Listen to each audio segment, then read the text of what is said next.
Serial ಅಂತಿರೋದು ಅಂದರೆ ಅದು ತುಂಬ ವಿಶೇಷತೆ ಏನಿತ್ತು ಅಂದರೆ ನಿಮ್ಗೆ ಗೊತ್ತಿರೋಂಗೆ ಯಾವುದೇ ಒಂದು ಡೆಲಿವರಿ 39-40 ವೀಕ್ಸಲ್ಲಾದರೆ ಅದು ಫುಲ್ ಟರ್ಮ್ ಅಂತಾರೆ, ಬಟ್ ಯಾವುದೇ 38 ವೀಕ್ ಒಳಗಡೆ ಹುಟ್ಟಿದ ಬೇಬಿಗಳನ್ನ ಪ್ರೀ ಮೆಚುರಿಟಿ ಬೇಬಿ ಅಂತಾರೆ. ಆ 38 ಪ್ರೀ ಮೆಚುರಿಟಿ ಬೇಬಿ ನಮ್ಮಲ್ಲಿ 1000 ಬೇಬೀಸ್ ಅಡ್ಮಿಷನ್ ಆಗಿದೆ ಲಾಸ್ಟ್ 2.5 ಇಯರಲ್ಲಿ.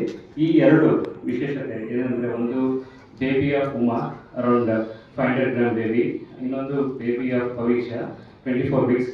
ಇವತ್ತು ಈ ಕಾರ್ಯಕ್ರಮಕ್ಕೆ ಆ ಎರಡು baby parents, baby of Uma Uma madam ಆಗಲಿ, ಚೇತನ್ ಸರ್ ಬೇಬಿ ಪೇರೆಂಟ್ಸ್ ಬಂದಿದ್ದಾರೆ. ಅದ್ರ ಜೊತೆಗೆ ಲಕ್ಷ್ಮಿ ಮೇಡಮ್ ಅವರು ಸಹ ಬಂದಿದ್ದಾರೆ, ಅವ್ರಿಗೂ ಸಹ ಸ್ವಾಗತ ಬಯಸ್ತೀನಿ. ಅವರು ಸಹ ಬಂದಿದ್ದಾರೆ. ಬೇಬಿ ಭವಿಷ್ಯ ಮದರ್ ಭವಿಷ್ಯ ಮೇಡಮ್ ನಿಮಗೂ ಸ್ವಾಗತ ಬಯಸ್ತೀನಿ. ಹಾಗೆ ಅವ್ರ ಫಾದರ್ ಪ್ರವೀಣ್ ಕುಮಾರ್ ಅವ್ರಿಗೂ ಸಹ ಸ್ವಾಗತ ಬಯಸ್ತೀನಿ. ಹಾಗೂ ಈ ಕಾರ್ಯಕ್ರಮಕ್ಕೆ ಬಂದಿರುವ ಎಲ್ಲರಿಗೂ ಒಂದು ಸ್ವಾಗತ.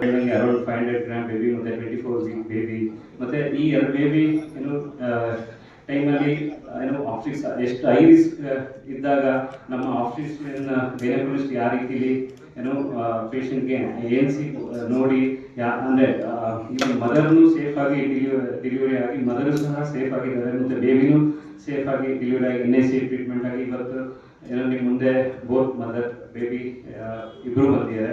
And these are very challenging case. ಈ ಎರಡು ಕೇಸ್ಗೆ ನಮ್ಮ ಕನ್ಸಲ್ಟೆಂಟ್ ಇವತ್ತೊಂದು ಕಾರ್ಯಕ್ರಮದಲ್ಲಿ ನಿಮಗೆ ಬ್ರೀಫ್ ಆಗಿ ಹೇಳ್ತಾರೆ. Doctor Shweta Nayak, almost more than 20 years experience in high-risk pregnancy. She is a gynecologist and obstetrician. More than 20 years experience. Ma'am has operated on baby of Uma. Adana madam will explain later. Once again I welcome her. And the second, I would like to introduce our neonatologist. Sir has worked in UK and last 3 years back he worked in before work ಮಾಡಿದ್ದಾರೆ. Total Dr. Surya sir more than 15 years experience ಇದೆ. Once again I welcome you sir for today's program. And I welcome one more pediatric and neonatology sir also from Mysore. ಜೊತೆಗೆ ಅವರು ಮುಂಚೆ ಇಲ್ಲಿ ಹೊರಗಿನ ಮುಂಚೆ mother ಹೊರಗಿನ ಮುಂಚೆ ಮಣಿಪಾಲಲ್ಲಿ ನಾರಾಯಣಗುಡ್ಡೆಯಲ್ಲಿ ವರ್ಕ್ ಮಾಡಿದ್ರು ಸಹ. ಬ್ಯಾಂಗ್ಳೂರ್ ಮಣಿಪಾಲ. ಇದರದ ವಿಶೇಷತೆ ಏನಂದರೆ, ಇವರು ಫ್ರಮ್ ಶಿವಮೊಗ್ಗದಲ್ಲಿ ಅವ್ರ ಊರು, ಡೆಲಿವರಿಗೆ ಅಂತ ಇಲ್ಲಿಗೆ ಬಂದರು. ಈ ಸ್ಟೋರಿನ ಐ ಥಿಂಕ್ ನಮ್ಮ ಡಾಕ್ಟರ್ ಶ್ವೇತಾ ನಾಯಕ್ ಮದರ್ಹುಡ್ ಆಸ್ಪತ್ರೆಯಲ್ಲಿ ಕೆಲಸ ಮಾಡ್ತಾ ಇದ್ದೀನಿ. ಈ ಬೇಬಿ ಆಫ್ ಉಮಾ ಕೇಸ್ ಏನಿದೆ ಅದು ನಂದು ಹೃದಯಕ್ಕೆ ತುಂಬ ಹತ್ತಿರವಾದ ಕೇಸ್. ಯಾಕಂದರೆ ಮೈಸೂರಲ್ಲಿ ಸಾಮಾನ್ಯವಾಗಿ ಆಗದೇ ಇರುವಂತಹ ಒಂದು ಕೇಸುಗಳಲ್ಲಿ ಬೇಬಿ ಆಫ್ ಉಮಾ ಕೂಡ ಒಂದು.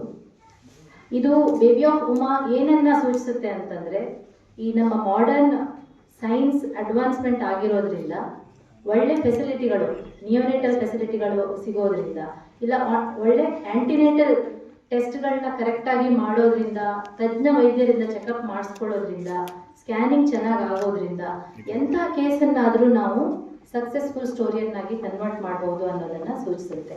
ಅಷ್ಟೇ ಅಲ್ಲದೆ ಇದು ಒಂದು ಡಾಕ್ಟರ್ ಮತ್ತು ಪೇಷಂಟ್ ರಿಲೇಷನನ್ನು ಕೂಡ ತೋರಿಸ್ಕೊಡುತ್ತೆ.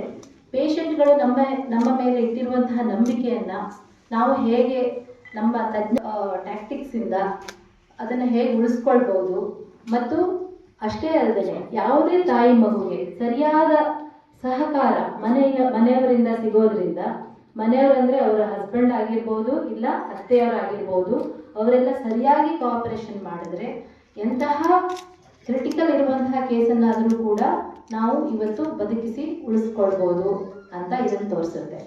ಸಾಮಾನ್ಯವಾಗಿ ICU ಅಂದರೆ ನಿಮಗೆಲ್ಲರಿಗೂ ಗೊತ್ತಿರುತ್ತೆ, ಎಂಡ್ ಸ್ಟೇಜಲ್ಲಿ ಹೋಗುವಂತಹ ಜಾಗ. ಅದೇ 60 ವರ್ಷದ ಮನುಷ್ಯ ಒಬ್ಬನ ICUಗೆ ಹೋದಾಗ ಅದರ ಔಟ್ಕಮ್ ಬೇರೆ ಥರ ಇರುತ್ತೆ.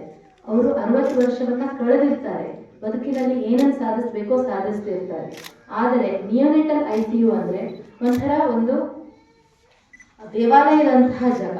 ಯಾಕಂದರೆ ಈ ನಿಯೋನೇಟಲ್ ICUವನ್ನು ದಾಟಿ ಬಂದಂತಹ ಮಗುವಿನ ಮುಂದೆ ಒಂದು 100 ವರ್ಷ ತುಂಬಿದಂತಹ ಬದುಕು ಕಾಯ್ತಾ ಇರುತ್ತೆ. ಆದ್ದರಿಂದ every NICU survival has a story which is to be return. ಒಂದು ಮಗುವಿನಿಂದ ಒಂದು ಕುಟುಂಬ ಆಗುತ್ತೆ, ಒಂದು ಸಮಾಜ ಆಗುತ್ತೆ. ಆ ಮಗುವಿನಿಂದ ಸಮಾಜಕ್ಕೆ ಬರುವಂತಹ ಅನೇಕ ಪ್ರಯೋಜನಗಳು ಕಾದಿರುತ್ತೆ. ಯಾರಿಗೆ ಗೊತ್ತು, ನಮ್ಮ ಬೇಬಿ ಆಫ್ ಉಮಾ ಮುಂದೆ ಒಂದು ತಜ್ಞ ಸೈಂಟಿಸ್ಟ್ ಆಗ್ಬೋದು, ಇಲ್ಲ ನನ್ನಂತಹ ಒಂದು ಪ್ರಸೂತಿ ಮತ್ತು ಸ್ತ್ರೀರೋಗ ವೈದ್ಯ ಆಗ್ಬೋದು. ಸೊ ಇವೆಲ್ಲದಕ್ಕೂ ಪಾಸಿಬಿಲಿಟಿ ಇರುವಂತಹ ಜಾಗ NICU. ಹಾಗಾಗಿಬಿಟ್ಟು ನಾವು ಕೇಸನ್ನು ಸರಿಯಾಗಿ ಇವ್ಯಾಲ್ಯೂಯೇಷನ್ ಮಾಡಿ ಅದಕ್ಕೆ ತಕ್ಕನಾದ ಚಿಕಿತ್ಸೆ ಸಿಕ್ಕಿದ್ರೆ ಯಾವ ಸಕ್ಸಸ್ಫುಲ್ ಸ್ಟೋರಿ ಕೂಡ ಸಾಧ್ಯ ಇದೆ ಅನ್ನೋದು ಈ ಕೇಸ್ನ ಮಹತ್ವ.